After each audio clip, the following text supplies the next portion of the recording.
Hey guys, this is your video for the game design class. This is the video lecture for your studio formation and your logo design. So that's what we're going to focus on today. What I want you to do is you are going to form your own studio, and we are going to start to kind of put that together. And we're going to design some logos. We're going to talk about what makes a logo good, what makes a logo bad. We're going to show you some good logos, show you some terrible logos, and go from there. Before we begin, I know that our studios, as you guys kind of started working on them, were in groups or in partnerships. Unfortunately, that is obviously no longer going to be possible. So we're going to kind of transition to a kind of a solo experiment. Okay. So we're going to do kind of solo projects instead of as a group, which means that if you have somebody that you're already working with and you had a studio name already, you're going to have to decide which of you gets the studio name and which of you doesn't. If you feel like you have some extenuating circumstances and you feel like you should still be able to work in a group, let me give you an example. Luke and Franklin, I know they took the class together in purpose to be in a group. If you guys would like to be in a group still, that's fine, except for you have to contact me and let me know that you're going to be in a group so that I know who's working together.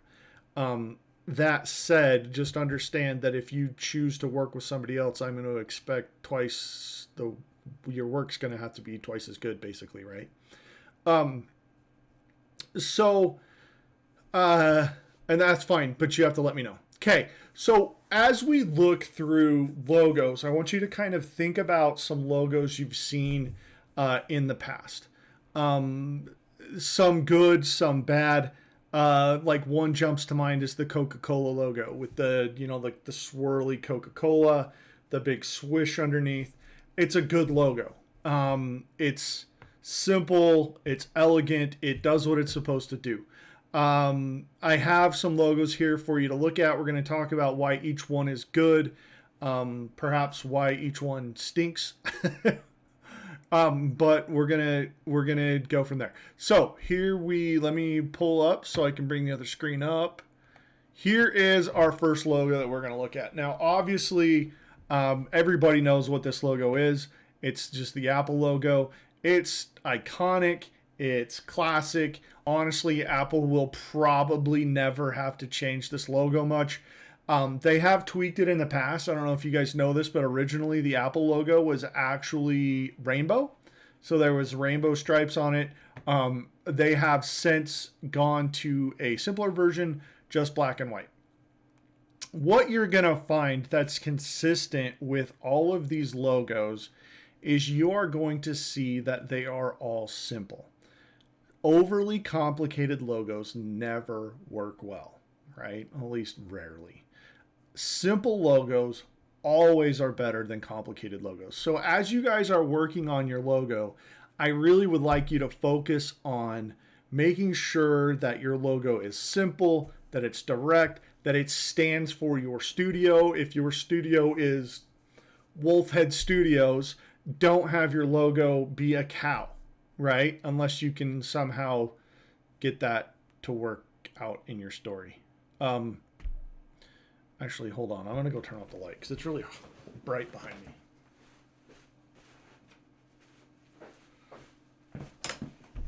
Oh, that's better. Okay. So what I want you to do is really focus on making sure that your logo is simple and that it fits fits along with your studio, right? Okay. The Apple logo is very good. Another really, really good logo, and this is one of my personal favorites, is the FedEx logo. Part of the reason is that it is very simple, right? It's just a font, a really simple font. Looks like a derivative of Arial. Kind of smashed together, but it's two colors. FedEx actually, just a little point of order, FedEx actually used to have a different colored logo for every division of their company. Like one division had blue and green, one division had red and I want to say purple. One division, obviously, that you can see had like a dark bluish purple and orange. They standardized it, went all to the same one. I don't know how many of you guys know this, probably most of you, but if you look at the FedEx logo, it's actually kind of cool. There's an arrow inside of it, right? Denoting speedy, right? Kind of cool. That's a good one. Okay. The next one, obviously one of the most iconic logos probably in the whole world.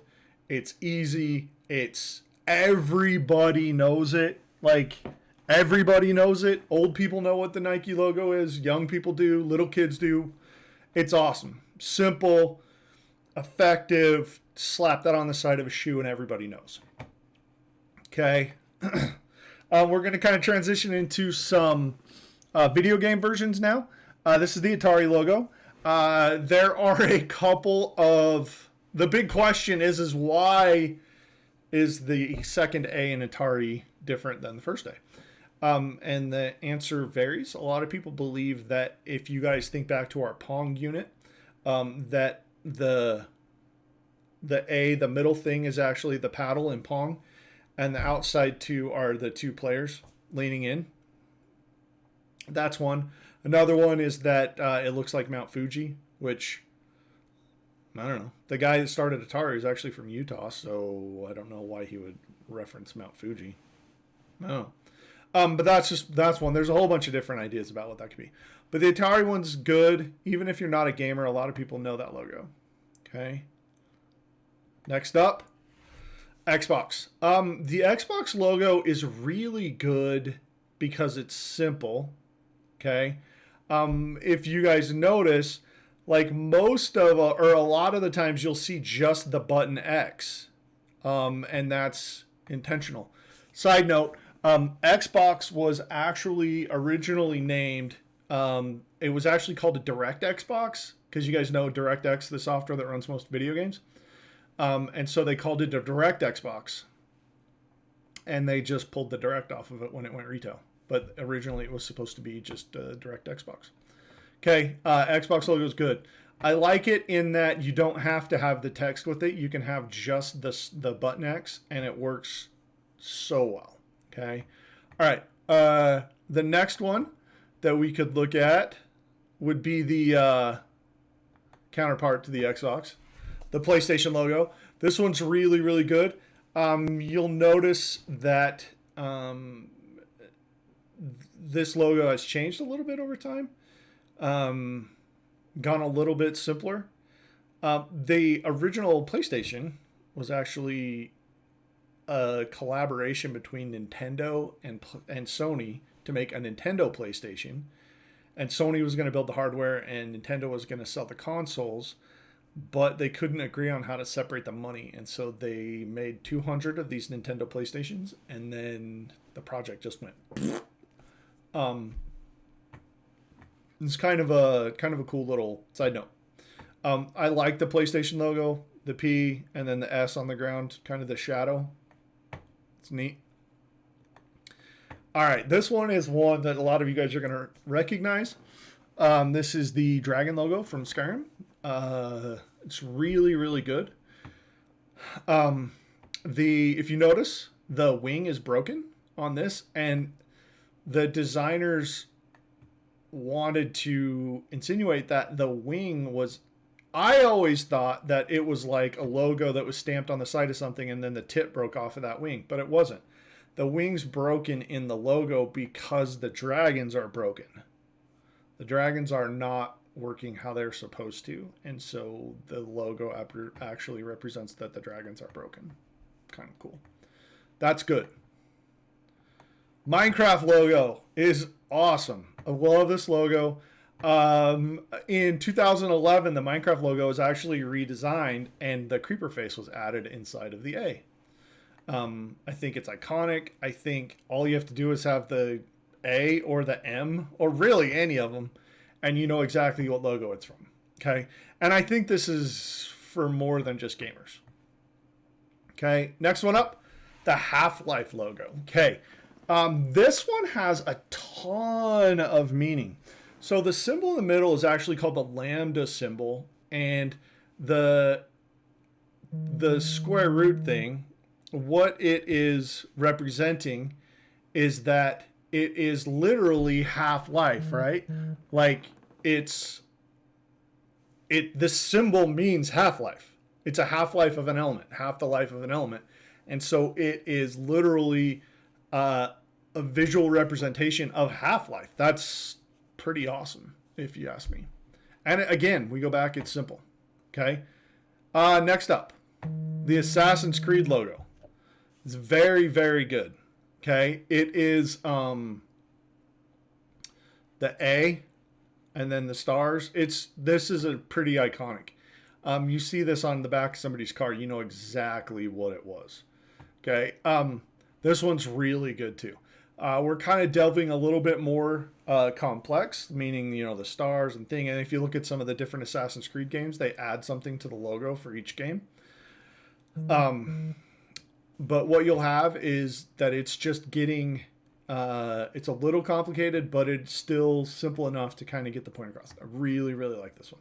Okay, now we are going to look at some terrible logos. And when I say terrible logos, I mean these are 3 of my least favorite logos of all time. They hurt my head. Whoever worked at the advertising studio that did these logos has some serious problems because they do not know what they're doing. Okay, first one. This is the original Kraft Foods logo. Well, not the original. This is just one of them. Dude, that thing's horrible. Kraft Foods, it's complicated. Make today delicious. What does that even mean? If you take Kraft Foods away and you just use this, then you can't even know that this is a Kraft. Like this isn't iconic enough for it to be a standalone logo by itself. So this is not something that you can use by itself, which is an important part of, like, think back to the Xbox where the button X could be used alone, or it could be used along lines of the other, with or without the words from Xbox.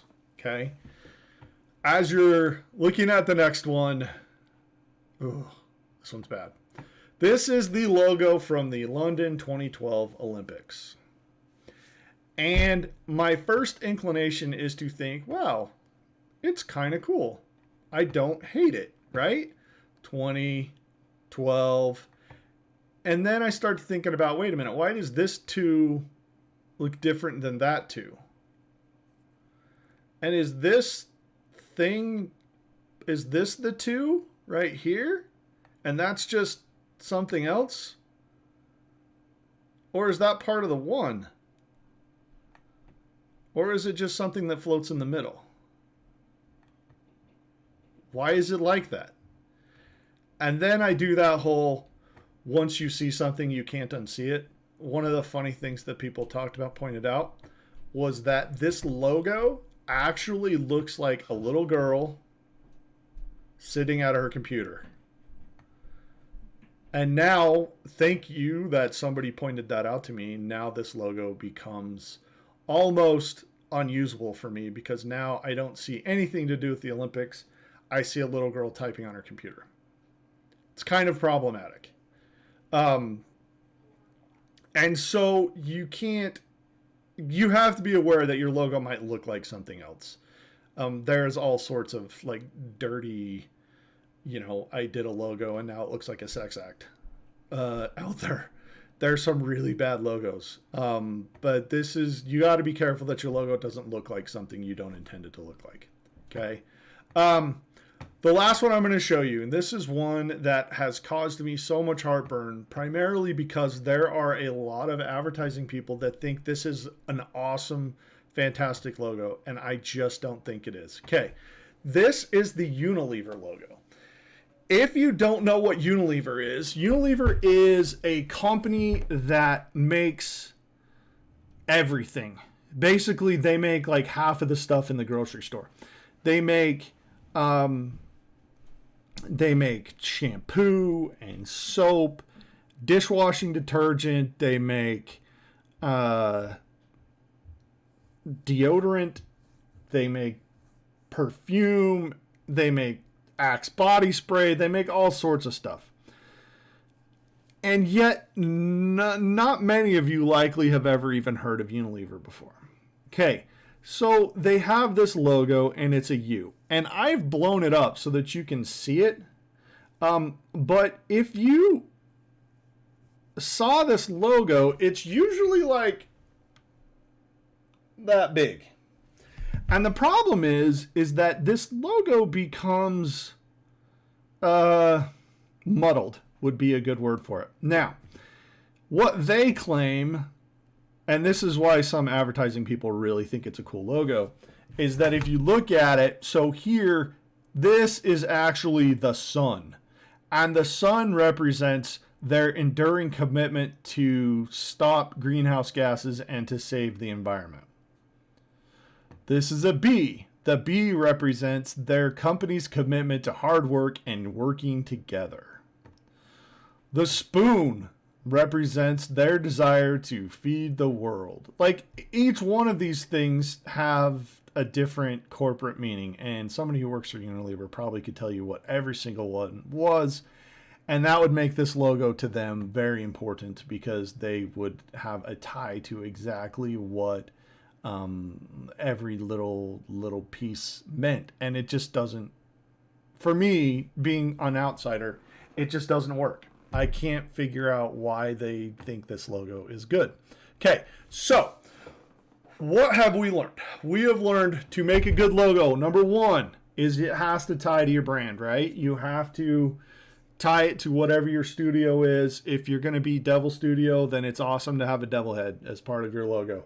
If you're going to be whatever, wolf head was the one we did before, then having a wolf is awesome. Okay, so make sure that it's tied. Okay, and then make sure that it's simple. Okay, if you're going to use words with your logo, right? If the words are not the logo itself, like with the FedEx, make sure that the words aren't required, right? Make sure that the words aren't needed. Think about the Nike swoosh. If we put the Nike behind it, it looks awesome. But the Nike swoosh is also still important if you take the Nike out of it and it's not needed. Okay. So as you're designing your logo, make sure that you do something that fits your studio and is simple, right? But it's got to be descriptive. Okay, let me do one for you guys that I had an idea for. As far as your guys' logos goes, there is a ton of logo creators out on the internet. You can go ahead and use one of those if you would like. You can use Piskel if you want. Some awesome logos have come out of Piskel. If you have access to Photoshop, you can use, all of you have access to Photoshop because it comes as part of your student package. But if you have a computer that's fast enough to run Photoshop, go ahead and run Photoshop. You can do it. If you want to just use like MS Paint, or if you want to use one of the drawing programs on your phone or your tablet, that would be great too. Okay, I'm going to do Photoshop right here. Okay, so this is just a blank page. I'd already started it.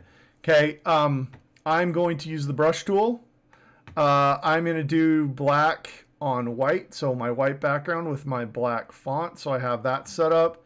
My brush size, I don't think that's going to be big enough. That's not big enough for what I want to do. Oh, and by the way, I'm sure you guys know this, but if you ever mess something up, you just hit Control-Z and it undoes it. So we're going to go, 13's not big enough. What about like 40? Is that going to be too big?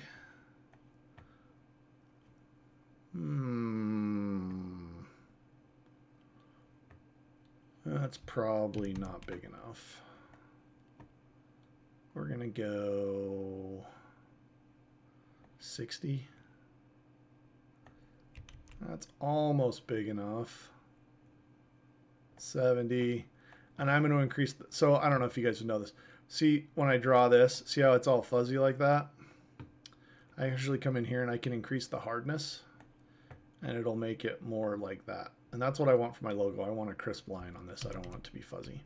Okay, so what I'm going to do is my studio name is actually Rock On Studios. Okay. And so what I'm going to do is I'm going to do a take on the Rock On, like the hand, right? When you like, okay. So we're going to do that. So what I'm going to do is I'm going to hold down, if I click here, if I start my thing there and then I hold down shift, it'll actually draw a line for me. Like that. Like that. Then we're going to draw a line right here and right here. A line right here and right here. And we're going to go do the pinky. I guess this would be the pointer finger. Like that. And then we got to do the hand or the thumb. Here to there, there to there. Then I got to do the arm. Okay, simple logo. It's descriptive. It fits with my Rock On Studios. It works. If you know what it is, you know what it is. If you don't, then maybe you see it and then you do, right? Okay. That's one that I would give full credit for, and that's a logo that I've used for a long time. But before you ask, my actual Android platform gaming thing is not Rock On Studios. It's just one that I'd done. Okay. All right. So I want you to do something similar to that. I know I make it look easy because I already had an idea, and that's true. But just do something that you're happy with. Make sure it ties to your studio. And if I wanted to, like, I could do like a cool font underneath, do Rock On Studios, or do it behind. Make it flare it up just a little bit. Okay. All right. So, you guys have that. Get it, save it as a JPEG, a GIF, or a PNG, and make sure to upload it to the Canvas assignment along with your studio name. So make sure you put your actual name on here. So like I would do like this. Come here. Lorem ipsum. I have no idea what that even means. Let's go with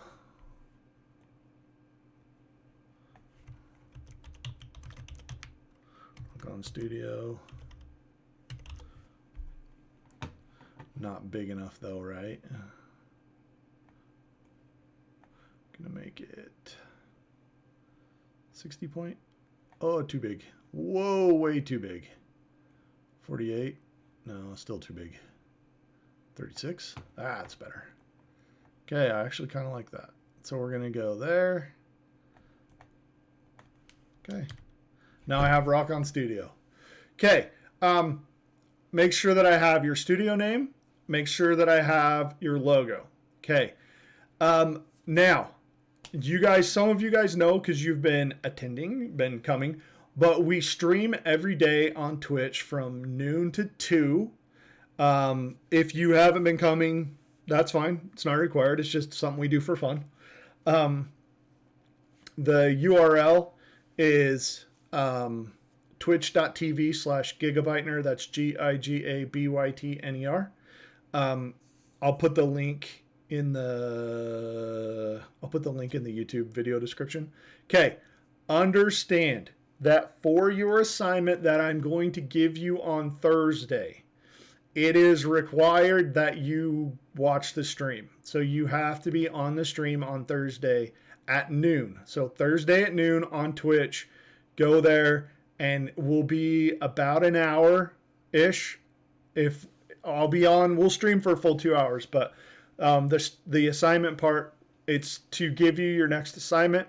We're going to play some games together on Twitch. You guys will play with me. And we'll talk about what you guys are going to do for your assignment.